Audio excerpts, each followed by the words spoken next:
Welcome to the Life Beat podcast, a One Joshua Group production, providing access to information and experts to improve quality of life and health outcomes. To me, the single most pernicious problem facing Metro Atlanta, a city, to me, is like one of the most wonderful cities in the world. It is. So many good things happening here, and so many positive trends. And as an influencer, Atlanta is pretty amazing now. But it shares with all that great prosperity and accolades. It shares that with the knowledge of it is, by statistical measures, the worst place in America to be born, poor, if you want to get out of poverty. That 96% of people who are born in poverty in Metro Atlanta will remain in poverty for the remainder of their life and die somewhere between 10 and 20 years sooner than people who live just 3 miles away. So it's the English Avenue person who's born around all that great history. But their life chances are so bad that it is equivalent in some respects to some third world countries. And so then people say, well, what in the world does Goodwill have to do with that? Well, when you go shop or donate to one of those stores. I'm a customer. Or great. It turns into profit, and we use those profits to now what we've created is the largest nonprofit workforce development organization in the state of Georgia by far. We've spent over $110 million over the last 5 years just in helping people get trained and connected to jobs. And we use what we call the ABC approach, a job, better job, career, where we meet people where they are and then help them sort of define their skills, what it is they want to do and so forth, and then get them employed and then help them further to go into a better job and onto a career. And as a result, we've moved tens of thousands of Metro Atlantans out of poverty and now into the working class and the middle class with a sense of dignity that they accomplished it. Somebody helped them a little bit, but they accomplished that. And that's what gives me this life purpose. And that's important. And by the way, I'm Kermit Payne. I'm your host for Life Beat, the podcast series. And we thank you for taking the time to join us today. We're honored by your presence. And what you've been listening to is a life experience from Keith Parker, who is the current president of the North Georgia Goodwill. Brother Parker, thank you very much for joining us today. Thrilled to be here.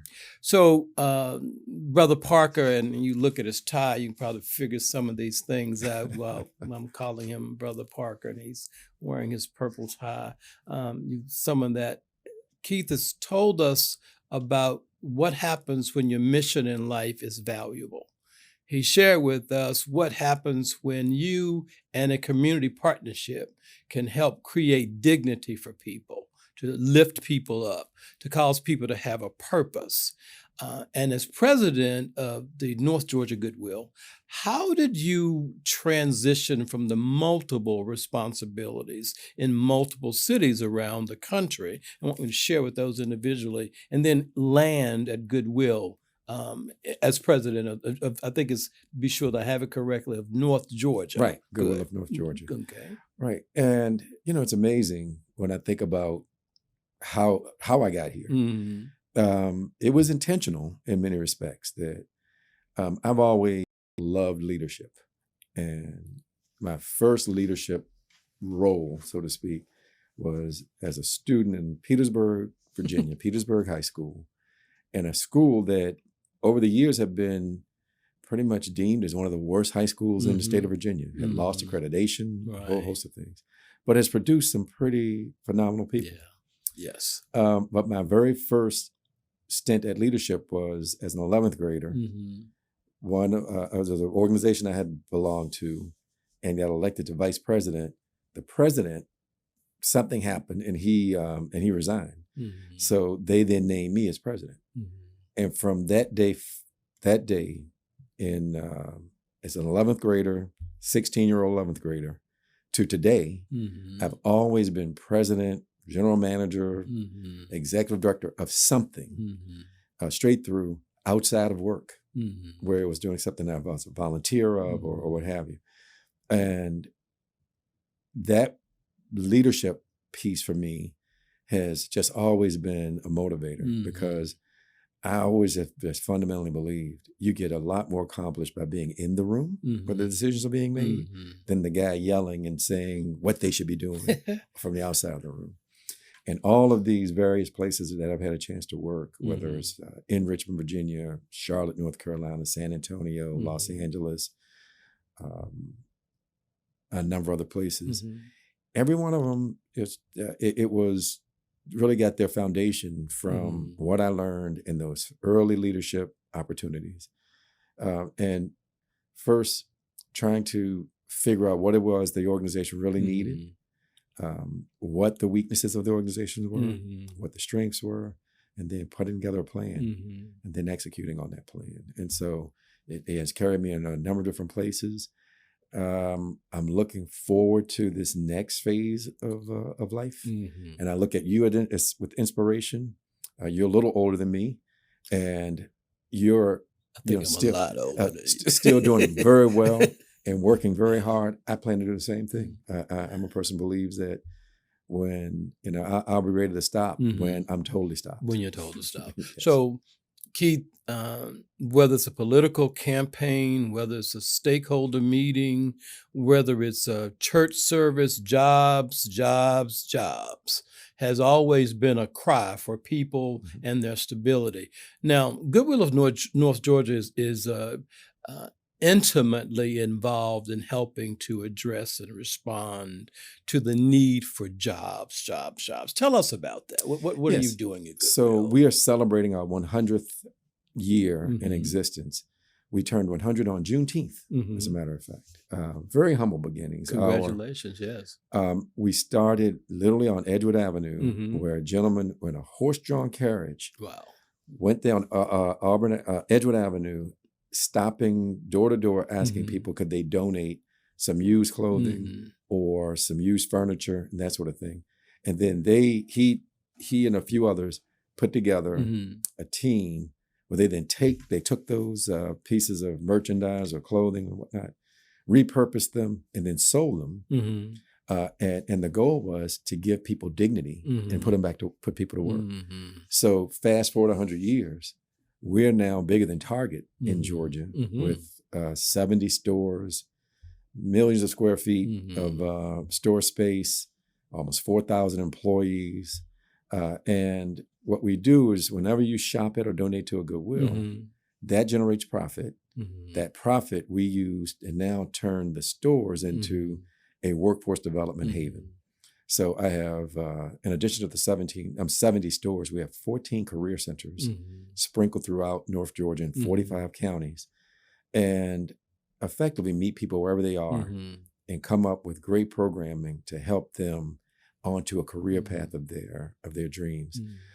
And so what we do is train people for everything from cybersecurity to frontline work, hospitality, a whole host of different things like forklift operation, welding, high demand career type things, and help people with disabilities coming out of the criminal justice system, a whole host of other areas. And we've become so good at it that we're now the number one Goodwill. There's 150 Goodwill regions around the country. We're number one in the number of people we have put to work. We're number one in the number of people who move out of poverty and into the working and middle class. Meet them where they are and give them the resources and support they need to be successful. So I think I understand what you're saying. So you have career advancement centers, you have training programs, and I think I heard you say these are not just training programs to work in Goodwill outlets, but these are training programs for people to go into jobs outside of the Goodwill Industries family. Absolutely. We have over 5,000 partnerships with groups as small as a mom and pop operation to Home Depot and Amazon. In fact, we've helped Amazon attract more people here in North Georgia than any other company. So literally thousands of Amazon employees have gone through Goodwill training and support. And people who tend to come through us and they get what used to be called soft skill training, we now call it essential skill training. All the things that it takes to be a good colleague, how you speak to people, how you dress, how you prepare yourself in the morning, and all those things. Those who go through the different types of training with us find a much higher degree of success than those who just walk off the street and apply on their own. So these programs, yes, we base them upon what the market demands are. So we literally go to, we belong to a number of different chambers of commerce, the North Fulton Chamber of Commerce, the DeKalb Chamber, the Cobb Chamber, and so on, and talk to the businesses about what do you need? What are the skill sets and so forth that you need? And then we craft programming around that. And to answer your question directly, a very small percentage of last year, we had just under 25,000 people who will help find jobs. Very small percentage are actual Goodwill employees. The vast majority are people who knock on one of our Career Center doors or join us virtually. And again, meet them where they are, develop a plan for them. And typically within a few weeks, we've got them employed.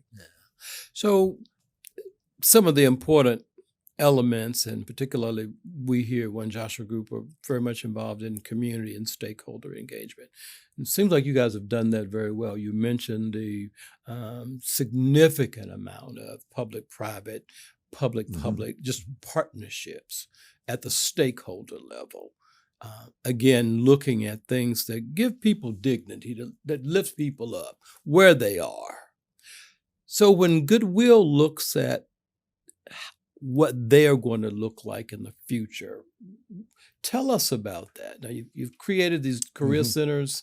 I heard you mention cybersecurity, all these very relevant that are not creative but innovative.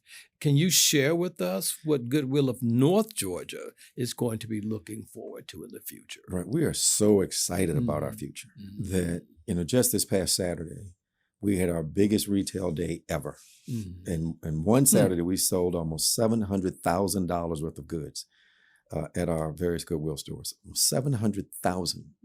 And that's a staggering number for a thrift secondhand store type of operation.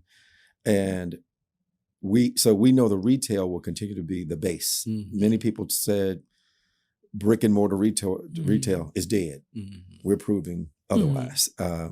But as long as we're continuing to bring in the resources, we're now looking at how we are even more relevant and proactive about what are the jobs of the future.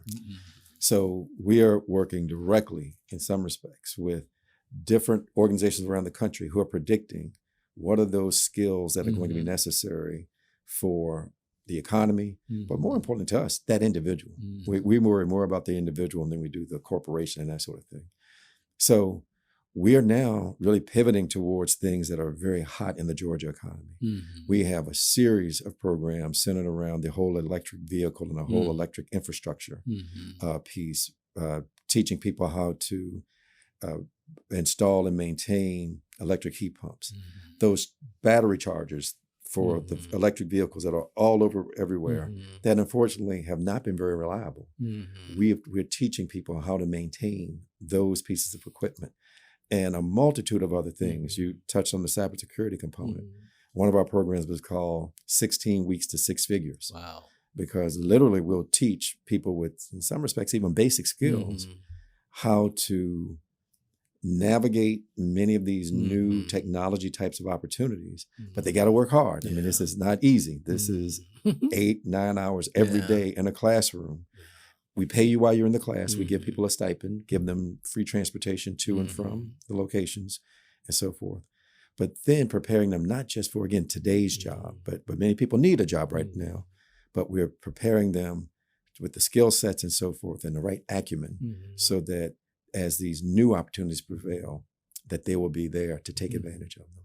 So the future looks just tremendous. So we're working in a number of healthcare fronts, working with a number of different groups on advanced levels of retail, what the new retail markets are going to look like in the future, and just so many other really exciting opportunities that we think the 100 years we just celebrated is really just a beginning to even greater impact moving forward.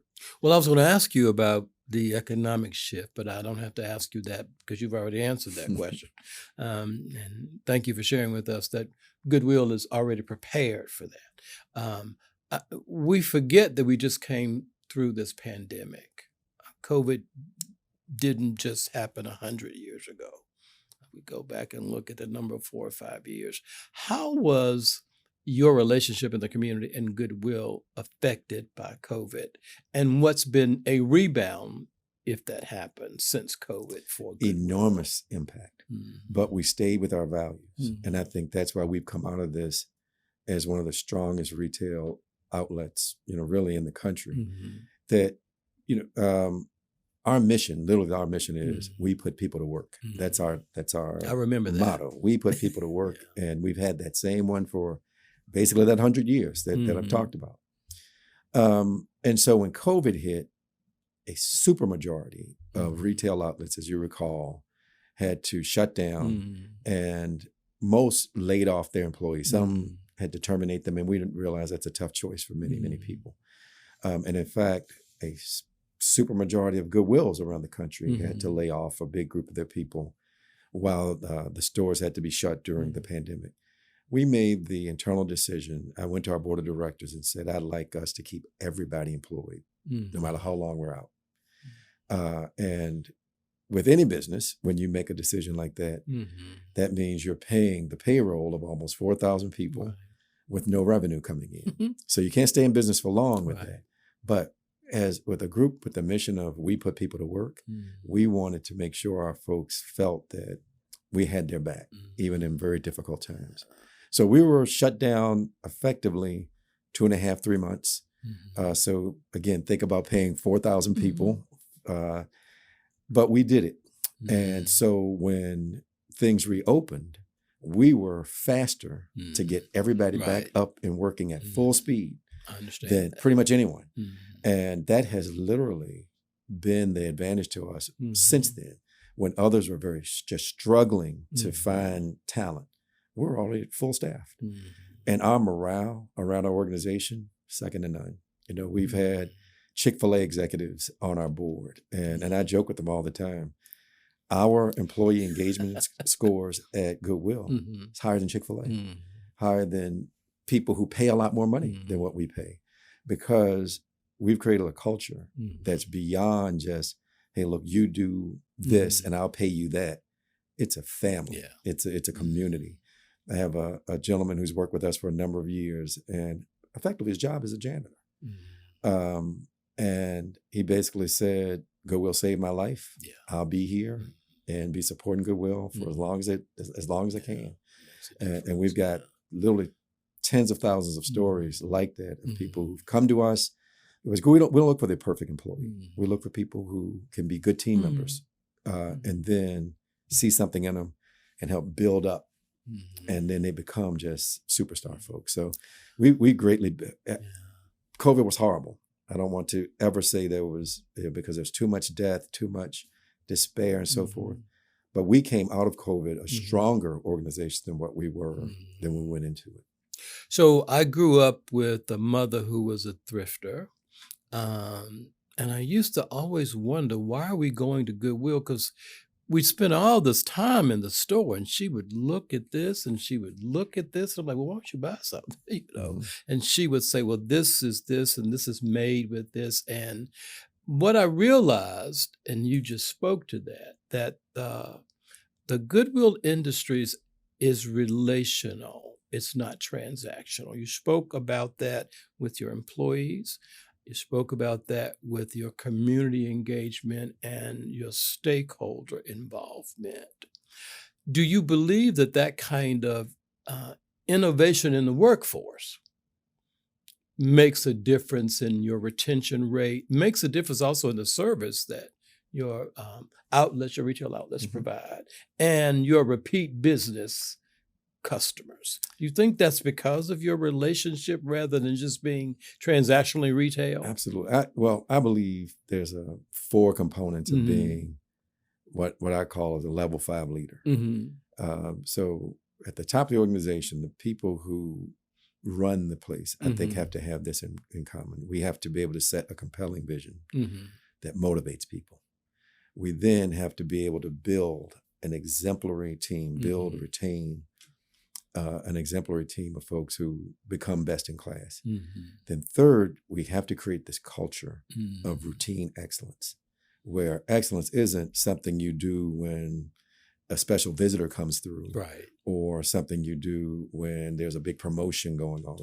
It's just part of who you are. It's part of what you do every day. It's part of the expectation from the person who's handling the donor door to the people who are negotiating with the banks about loans and that sort of thing. Everybody pitching in with the expectation of excellence. And then fourth, you have to be able to handle a crisis, effective crisis management, because no matter how good you are, that day is coming when everything falls apart and you have to then show your leadership, show how unified your team and show how strong that culture is to deal with it.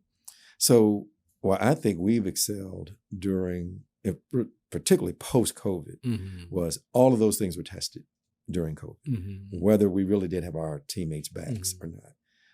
Could we bounce back? Did we innovate? And absolutely, we innovated in a myriad of ways since then about the whole retail experience and the workforce training component. And because of that, like our retainage rate for our employees, best in class. Just this past Saturday, as I mentioned, we had this one of the biggest days, or the biggest day ever. There was no special promotion or anything that went along with that. That was just people getting ready to go back to school. And so parents were out there shopping because they know if I come to a Goodwill store, it's not going to look like your typical thrift store. It's going to be clean, well lit. I'm going to be safe. The folks who work there are going to greet me and treat me with a level of respect that I want and I desire. And so all those things have created a confluence together, and we are doing extraordinarily well. And that's why I'm so optimistic about the future, because I know there's still more opportunity to improve.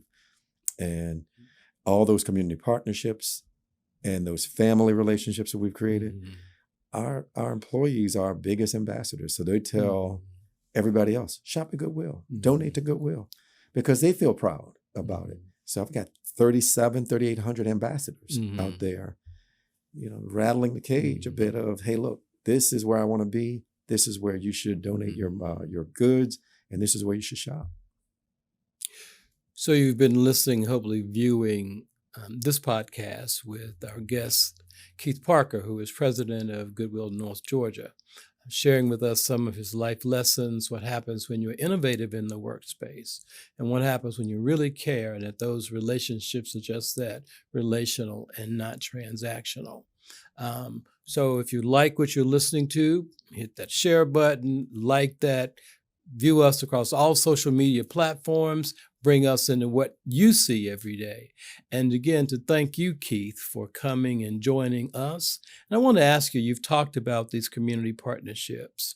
If there is an organization who's interested in partnering with Goodwill, how would they go about doing that? Well, they can contact me directly. And they can go on our website at goodwillng.org and contact us just a myriad of ways. But if you Google Goodwill of North Georgia, we're there. And it has all of our contact pieces. But we love the partnership component. So we've worked directly, for everything from the Amazons, Home Depots, Coca-Colas, to some of the prisons, because we believe in second, third, fourth chances. So again, no matter where the person might be in life, when they come to us, we're going to look them in the eye, treat them with dignity. So we have programs, for example, right in some of the correctional facilities where 3 to 5 months or so before the person's scheduled to release, we start working with them. So that on day one, when they come out, they already have a job on day one. And the recidivism rates, of course, are dramatically improved because it's the number one factor. People need 3 things when they come out of incarceration. They need a place to stay. They need a support network outside of the people who help them go to prison. Right. And they need a job. They need a job. And so we're that third piece in there in helping them secure employment. and I think you've touched on this in many conversations we've had, and there's a dignity about work that transcends whether you are the executive of a Fortune 500 company to a person who's picking up leaves. And that is, you want to have some purpose, and you want to know that what I'm doing leads to something even bigger. So one of the things we're really proud of at Goodwill is that no matter what job you have in our organization, everybody's mission is the same, to help put people to work. That well, if you're helping us clean up the bathrooms or helping us, again, negotiate a favorable lease on a multi-million-dollar deal, both of us have the mission of helping. We do what we can to help put people to work. And that drives all of us every single day. Well, Keith, thank you so very much for coming. And we here at One Joshua Group are honored by your presence and congratulate you on your 100 years, you and Goodwill of North Georgia, to encourage you to keep up the good work, jobs. It's always been the cry. It's going to continue to be the cry, but adding the fact that it's jobs with dignity, and that is critically important.